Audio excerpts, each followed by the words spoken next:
time. I'm steering away from the usual methods today. We're brewing with a technique that we can use on all kinds of roast, whether it's filter, omni, and even espresso roast. And this is the bypass method, and I call mine bypass based on roast. Now, bypass based on roast came alive because of my quest to always serve clean coffee with high clarity of flavor.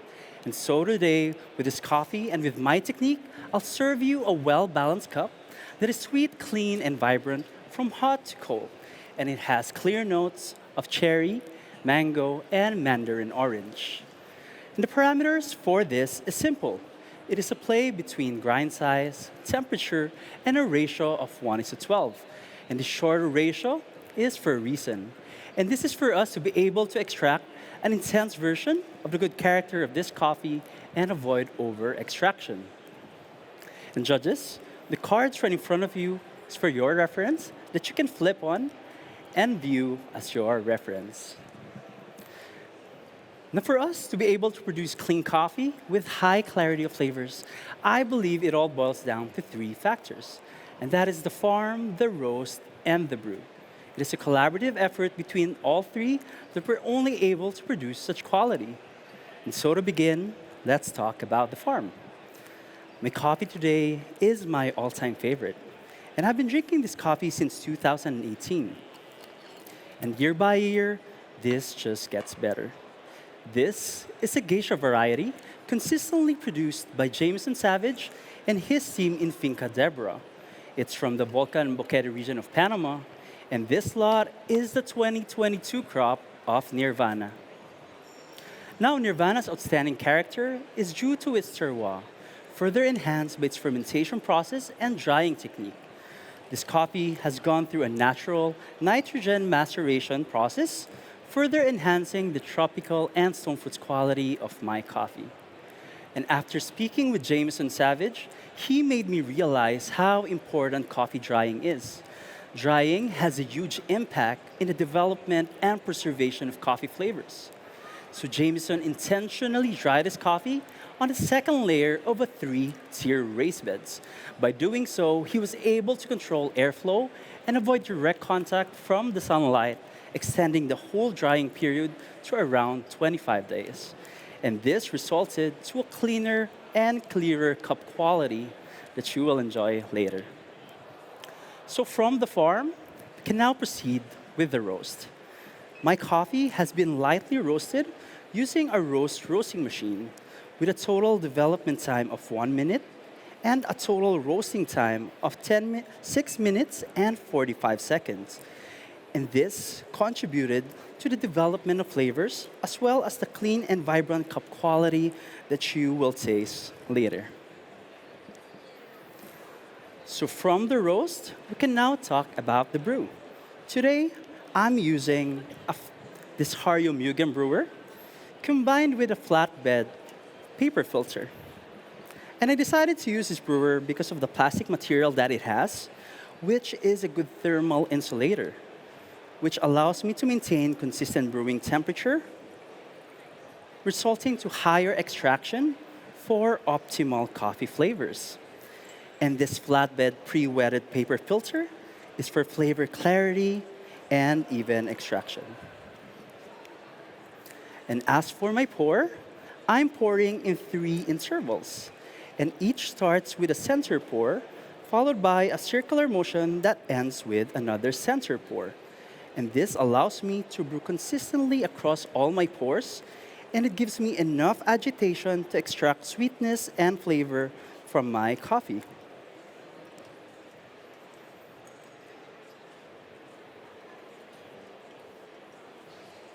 And earlier, I roast in 17 grams of medium fine size coffee. And I've added a total of 205 ml of 88 degrees Celsius of water. Correction, 204 ml of 88 degrees Celsius of water. My total ratio is 1 is to 12 with a total brewing time of 2 minutes and 15 seconds. And this allows us to produce an intense version of the good character of this coffee that we will balance out through bypass based on roast. And as for the water, I'm using a water that is a blend of magnesium, calcium, and bicarbonates. And this allows us to extract most of the sweet character of our coffee.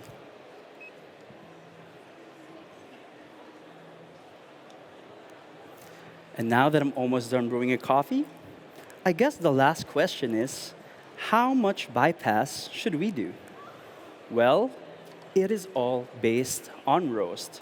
For a light roasted coffee like this one, we can start with a bypass of around 20% of our total brewing water. And in this case, we will bypass with 41 ml of 88 degrees Celsius of water. And this is for us to still be able to enjoy this coffee while it's hot, and for us to be able to lessen down the intensity of the coffee to bring out the clear notes and flavors of this cup. For a medium roasted coffee, we can start with a bypass of around 30% of our total brewing water. And for a more developed roast, we can bypass with 40% of our total brewing water.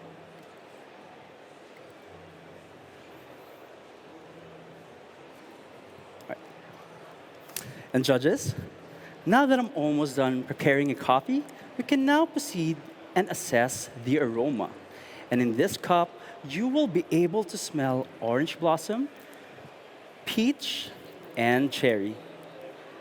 And judges, we developed this carafe with two ridges on the side to increase turbulence and help aerate the coffee, increasing more of that volatile aroma that is trapped to the tapered neck that you will be smelling later.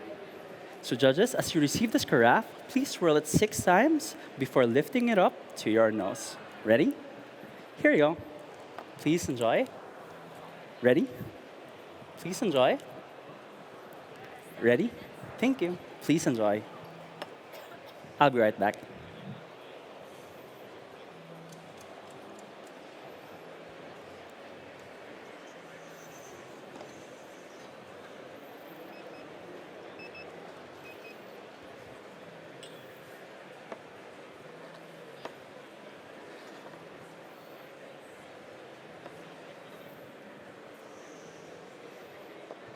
Thank you. Judges ready? Now, before we go to the next exciting part of the experience, and for you to actually taste the coffee, please allow me to transfer those coffee into the cups. And for you to have the best experience, when the coffee is hot, please use your cupping spoon. And as the coffee cools down, you may drink directly from the cups. May I? So for the flavor, when it's hot, you will get cherry, mango, and mandarin orange. May I? And as the coffee cools down, you will still get the same flavor, but this time with pineapple and blackberry. May I? And as for the aftertaste, it is long and sweet with notes of blueberries and cacao nibs.